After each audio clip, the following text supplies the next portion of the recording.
आदर्श की online class में आपका स्वागत है। यूनिट 1 हमारी समाप्त हो चुकी है। उसके बाद अगली हमारी यूनिट है नेज अर्धचालक। अर्धचालक के बारे में हम पहले ही परिचित है। अर्धचालक किसे कहते हैं, अर्धचालक की परिभाषा भी हम पूर्व की कक्षाओं में पढ़ चुके हैं। अर्धचालक को अंग्रेजी में सेमीकंडक्टर कहते हैं। अर्धचालक, कोई दो अर्धचालकों के नाम बताइए। ऐसे पर्सन हमारी पिछली कक्षाओं में आ चुके हैं। हमने बताया था सिलिकॉन और जर्मेनियम अर्धचालक है। आज हम उसके बारे में, जहाँ तक हमने अर्धचालक को पढ़ा है, पढ़ने के बाद छोड़ा है, उसके बाद आज हम आगे से स्टार्ट करेंगे। अर्धचालक वे पदार्थ होते हैं जिनके गुण हैं वो चालक और कुचालक या अचालक के गुणों के बीच में होते हैं। यानी अर्धचालक ऐसे पदार्थ होते हैं जिनके गुण चालक पदार्थों और कुचालक पदार्थों के बीच में होते हैं। चालक और कुचालक के बीच में होने का अर्थ ये है कि अर्धचालकों में कुछ गुण ऐसे होते हैं जो चालक पदार्थ दर्शाते हैं, जबकि कुछ गुण ऐसे होते हैं जो कुचालक पदार्थ दर्शाते हैं। यानी हम कह सकते हैं कि अर्धचालक में चालक और कुचालक दोनों के गुणों के बीच में होते हैं, अर्थात कुछ मात्रा में दोनों प्रकार के गुण दर्शाते हैं। प्राकृतिक रूप में पाए जाने वाले अर्धचालक में केवल सिलिकॉन जर्मेनियम, नोट करें, ही इस प्रकार के गुण दर्शाते हैं। यानी सिलिकॉन और जर्मेनियम ये दोनों ऐसे अर्धचालक हैं कि सिलिकॉन और जर्मेनियम के कुछ गुण ऐसे हैं जो चालक पदार्थों से मिलते हैं, जबकि सिलिकॉन और जर्मेनियम के कुछ गुण ऐसे हैं जो कुचालक पदार्थों से मिलते हैं। इस आधार पर हम कह सकते हैं कि अर्धचालकों के कुछ गुण ऐसे होते हैं जो चालक पदार्थों से समानता रखते हैं, जबकि कुछ गुण ऐसे होते हैं जो कुचालक पदार्थों से समानता रखते हैं। अगर हम इन सभी तत्वों को आवर्त सारणी में देखें तो यह पाया गया कि दोनों तत्वों 14वें ग्रुप के सदस्य हैं। अगर हम सिलिकॉन और जर्मेनियम को आवर्त सारणी में ढूंढें तो हमें ये पता चलता है कि सिलिकॉन और जर्मेनियम दोनों ही तत्व 14वें वर्ग के सदस्य हैं। सिलिकॉन और जर्मेनियम है उसका 14वें वर्ग का हम एक प्रकार से 14वें वर्ग को हम बना ही देते हैं कि हमारा जो 14वां वर्ग है वो ऐसा है कि सबसे ऊपर 14वां वर्ग कार्बन से स्टार्ट होता है। कार्बन के नीचे आता है हमारे 14वें वर्ग में सिलिकॉन। सिलिकॉन से नीचे आता है 14वें वर्ग में जर्मेनियम। जर्मेनियम से नीचे आता है 14वें वर्ग में लेड यानी पीबी।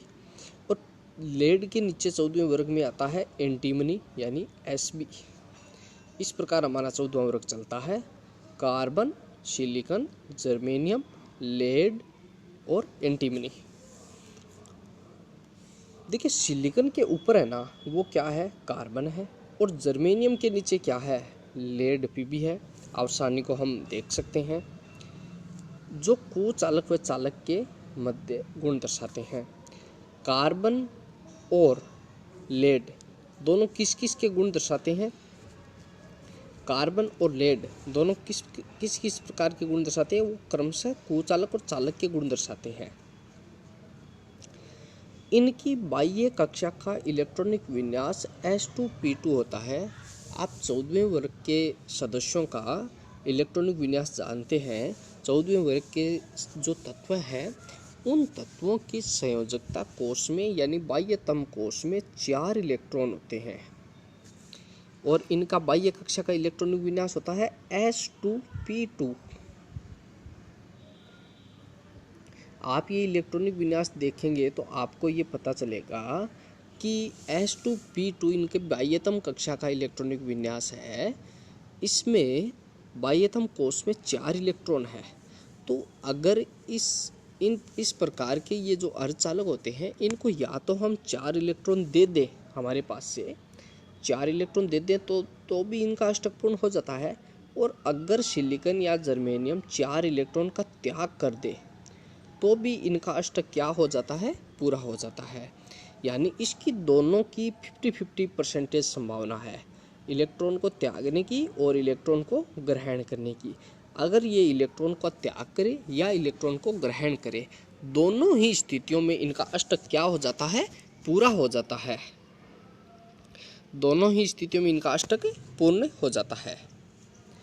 देखिए, इनकी बाह्यतम कक्षा का इलेक्ट्रॉनिक विन्यास S2P2 होता है, अर्थात इनको अपना अष्टक पूरा करने के लिए 4 इलेक्ट्रॉन्स की आवश्यकता होती है तथा यह 4 इलेक्ट्रॉन निकाल कर भी अपना अष्टक पूर्ण कर सकता है या अष्टक पूरा हो जाता है। इसकी चर्चा हमने कर ली है। इलेक्ट्रॉन को निकालना चालकता का गुण है। हम चालक पदार्थों के गुणों में पढ़ते हैं। चालक पदार्थों के गुणों में पढ़ते हैं तो हम ये पढ़ते हैं कि चालक पदार्थ है वो इलेक्ट्रॉन को त्याग करके धनायन बनाते हैं, और इलेक्ट्रॉन को ग्रहण करना कुचालकता का गुण है। हम कुचालक पदार्थों के गुणों में पढ़ते हैं कि कुचालक वे पदार्थ होते हैं जो इलेक्ट्रॉन को ग्रहण करने की प्रवृत्ति रखते हैं, जबकि चालक पदार्थ वे पदार्थ होते हैं जो इलेक्ट्रॉन को त्याग करने की प्रवृत्ति रखते हैं। लेकिन सिलिकॉन और जर्मेनियम में दोनों की संभावना 50-50 है, यानी 50-50% बराबर है। अतः यह पदार्थ है वो चालक और कुचालक दोनों गुणों को दर्शाते हैं। अर्थात ये क्या है, सेमीकंडक्टर है। और ये जो सेमीकंडक्टर है अपनी 100% शुद्ध अवस्था में हो, यानी विशुद्ध अवस्था में 100% शुद्ध अवस्था में हो, तो चालक है वो क्या कहलाता है, नेज अर्धचालक कहलाता है। इस नेज अर्धचालक की परिभाषा परीक्षा में पूछी जाती है, आप अलग से नोट करके रखना।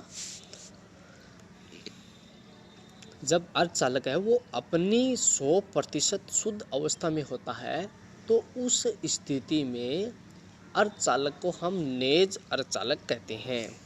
और नेज अर्धचालक में परमाणुओं की संरचना किस प्रकार होती है, देखिए नेज अर्धचालक में इस प्रकार परमाणुओं की संरचना होती है। आपको चित्र में सिलिकॉन नेज अर्धचालक दिखाया गया है। इस सिलिकॉन नेज अर्धचालक को ध्यानपूर्वक देखें। प्रत्येक सिलिकॉन परमाणु अपने चारों ओर अन्य सिलिकॉन परमाणुओं से घिरा हुआ रहता है। आप बीच वाले सिलिकॉन परमाणुओं को ध्यान से देखें। ये बीच वाला सिलिकॉन परमाणु है अपने चारों ओर अन्य सिलिकॉन परमाणुओं से घिरा हुआ रहता है। इसके चारों ओर क्या है, अन्य सिलिकॉन परमाणु है। तो ये सिलिकॉन परमाणु क्या करेगा, अपना अष्टक पूर्ण करने के लिए सहज संयोजक बंध बनाएगा। सिलिकॉन के बाह्यतम कोश में कितने इलेक्ट्रॉन होते हैं, सिलिकॉन के बाह्यतम कोश में 4 इलेक्ट्रॉन होते हैं। तो ये सिलिकॉन परमाणु अन्य सिलिकॉन परमाणु से 4 इलेक्ट्रॉनों का क्या कर लेता है, साझा कर लेता है, जिससे बीच वाले सिलिकॉन परमाणु का भी अष्टक पूरा हो जाता है और जिसके साथ ये बंध बनाता है उसका भी अष्टक पूर्ण हो जाता है।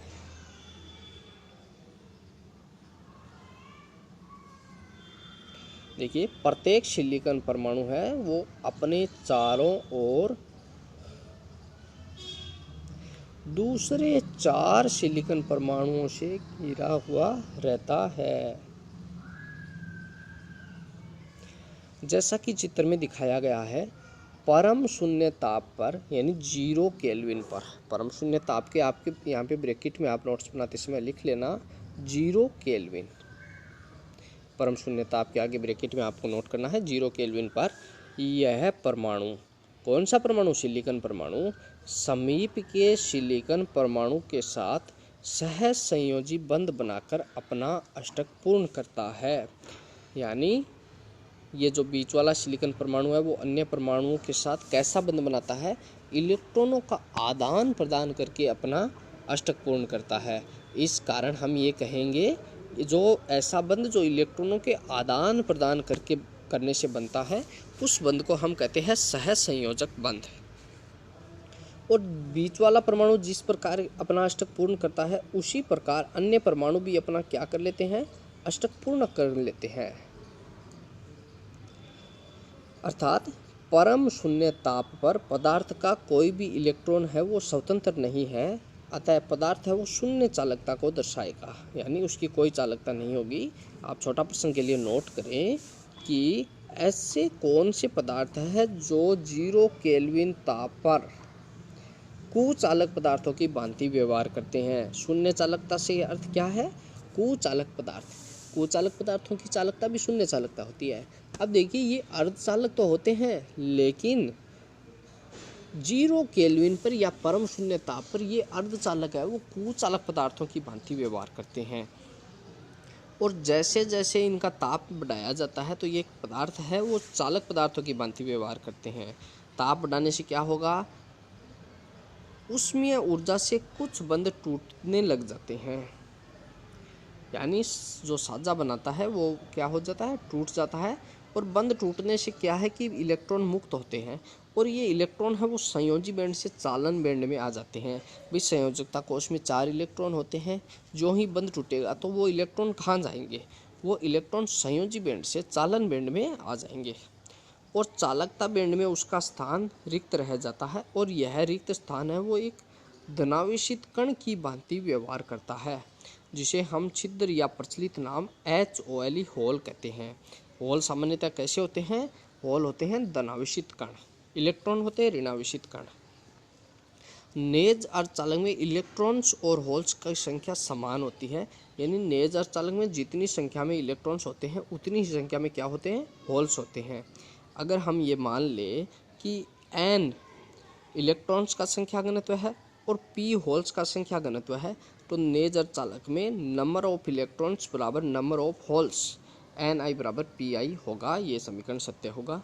और अगर हम नंबर ऑफ इलेक्ट्रॉन्स को नंबर ऑफ होल्स से मल्टीप्लाई करें तो वो किसके बराबर होगा, नंबर ऑफ इलेक्ट्रॉन्स का स्क्वायर के बराबर भी हो सकता है और नंबर ऑफ होल्स के बराबर भी होगा, समीकरण नंबर 2। नेज अर्धचालक में सदैव ये सत्य होता है। आपको छोटा प्रश्न के लिए आप नोट कर सकते हैं कि नेज अर्धचालकों में सदैव क्या सत्य होता है, Ni बराबर Pi, यानी इलेक्ट्रॉन्स का संख्या घनत्व और होल्स का संख्या घनत्व हमेशा बराबर होता है। और नेज अर्धचालक के लिए क्या सत्य है, इलेक्ट्रॉन्स का संख्या घनत्व और होल्स के संख्या घनत्व का गुणा इलेक्ट्रॉन्स के संख्या घनत्व के स्क्वायर या होल्स की संख्या घनत्व के वर्ग के बराबर होता है।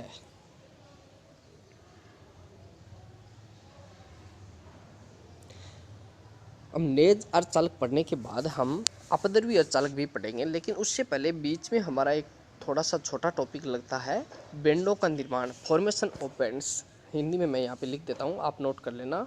फॉर्मेशन ऑफ बैंड यानी बैंड का निर्माण।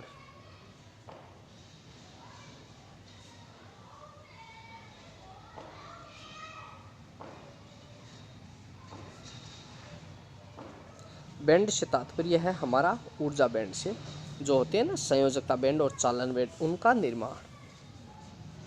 देखिए हम जानते हैं कि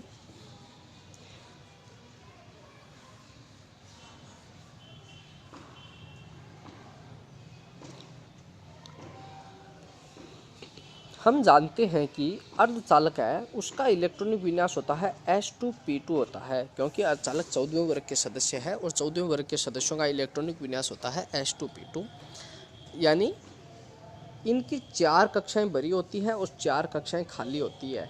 यदि किसी परमाणु का ऊर्जा दूरी वक्र खींचा जाए तो वो निम्न प्रकार से प्राप्त होता है। किसी परमाणु का हम ऊर्जा और दूरी का वक्र बनाएंगे, यानी वाई एक्स एक्सिस पर हम दूरी लेंगे और वाई एक्सिस पर हम लेंगे ऊर्जा लेंगे।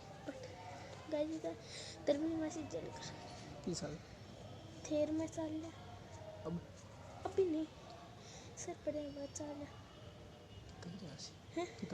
अब आना नहीं आ रहा है 12 बजे बाद चाल है नहीं ताऊ आगे देखिए,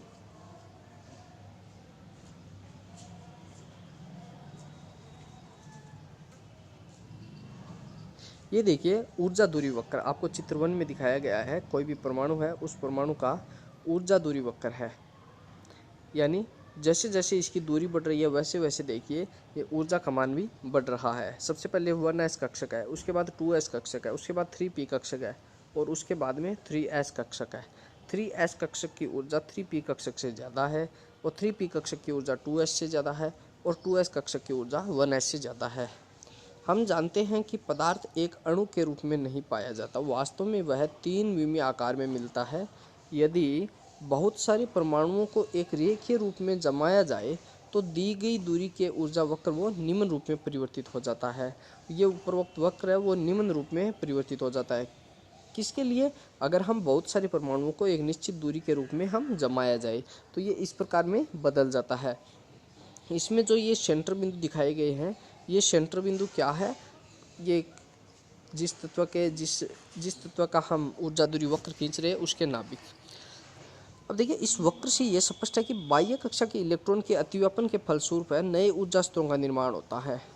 और यदि इलेक्ट्रॉन की संख्या बहुत अधिक तथा 3 विमा में हो तो यह ऊर्जा स्तर वो एक दूसरे के इतने नज़दीक होंगे कि एक बैंड का रूप बना लेंगे।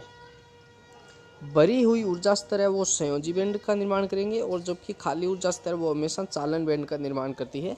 आप इसको नोट करके रखना, आपकी केमिस्ट्री में भी ये काम आएगा।